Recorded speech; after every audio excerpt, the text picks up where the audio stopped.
ബഹുമാന്യരായ സഹോദരങ്ങളെ, സഹോദരിമാരെ, ഒരു കാര്യം പ്രത്യേകമായിട്ട് ഉണർത്താനുണ്ട്. നമുക്കെല്ലാം അറിയാവുന്നത് പോലെ ആറ്റുകാൽ പൊങ്കാലയാണ് ഏതാനും ദിവസങ്ങൾക്കകം വരുന്നത്.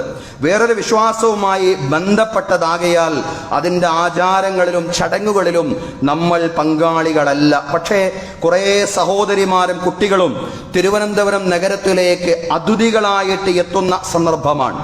അവരുടെ ഏറ്റവും നല്ല ആതിഥേയരായിട്ട് മാറാൻ നമുക്ക് സാധ്യമാവണം.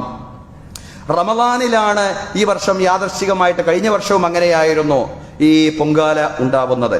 ഏതായാലും റമദാനിൻ്റെതായ ഏറ്റവും നല്ല സന്തോഷത്തിന്റെ, സാഹോദര്യത്തിന്റെ, സ്നേഹത്തിന്റെ അനുഭവങ്ങൾ അവർക്ക് സമ്മാനിക്കുവാൻ, നമ്മുടെ സഹോദരിമാർക്കും അതുപോലെ തന്നെ അവരുടെ കുട്ടികൾക്കും സമ്മാനിക്കുവാൻ നമുക്ക് സാധ്യമാവണം. കുടിവെള്ളവും റമദാൻ വിഭവങ്ങളും എല്ലാം അവർക്ക് നാം സമ്മാനിക്കണം. അവർക്ക് വിശ്രമിക്കാൻ സൗകര്യം ചെയ്തു കൊടുക്കണം. നമ്മുടെ മസ്ജിദുകളും വീടുകളുമെല്ലാം അവരുടെ മുമ്പിൽ പൂർണ്ണമായും തുറക്കപ്പെടുന്ന ഒരു സാഹചര്യം തീർച്ചയായും ഉണ്ടാവേണ്ടതുണ്ട്. സ്നേഹവും സാഹോദര്യവും.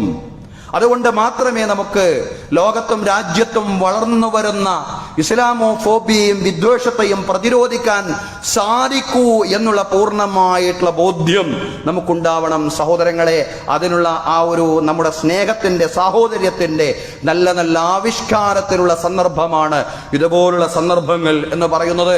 അല്ലാഹു തആല അള്ളാഹുവിന്റെ പ്രീതി ഉദ്ദേശിച്ചുകൊണ്ട് ജാതിമത വ്യത്യാസങ്ങളില്ലാതെ എല്ലാവർക്കിടയിലും സ്നേഹവും സാഹോദര്യവും ശക്തിപ്പെടുത്താൻ വേണ്ടി നാം നടത്തുന്ന എല്ലാ ശ്രമങ്ങളെയും പടച്ചതമ്പുരാൻ നമ്മിൽ നിന്ന് സ്വീകരിക്കുമാറാവട്ടെ.